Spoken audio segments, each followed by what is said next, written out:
ঠিকঠাক মতো রুগী দেখে না, আইয়ে খালি সবাই রাউন্ড দিয়ে জায়গা। 5 দিন থেকে এখানে ভর্তি, এখন পর্যন্ত কোনো ডাক্তারের কোনো দেখা নাই।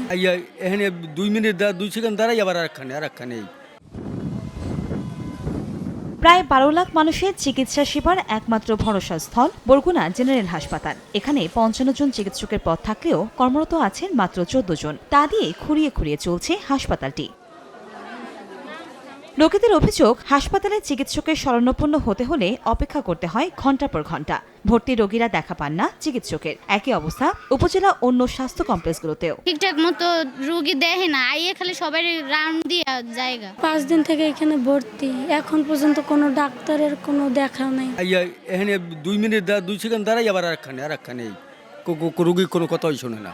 স্বাস্থ্য বিভাগ জানায়, সদর উপজেলায় 13 জন চিকিৎসকের অনুকূলে কর্মরত 6 জন, আমতলীতে 29 জন, তালতলীতে 18 জনের স্থলে কর্মরত 3 জন, পাথরঘাটায় 27 জনের অনুকূলে কর্মরত 6 জন, বেতাগীতে 27 জনের স্থলে কর্মরত 4 জন ও বামনা উপজেলায় 14 জন চিকিৎসকের অনুকূলে কর্মরত 7 জন। চিকিৎসক সংকটে রোগীদের সেবা দিতে হিমশিম খেতে হচ্ছে চিকিৎসকদেরও।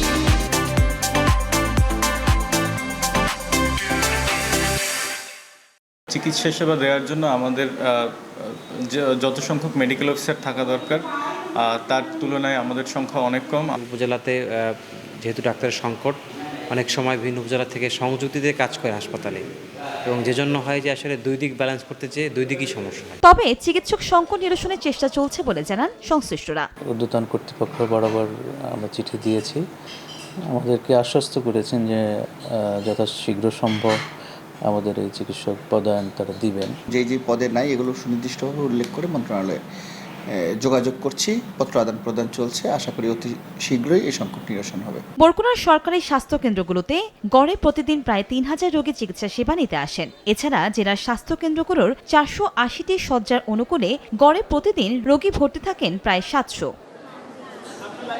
সময় সংবাদ, বরগুনা।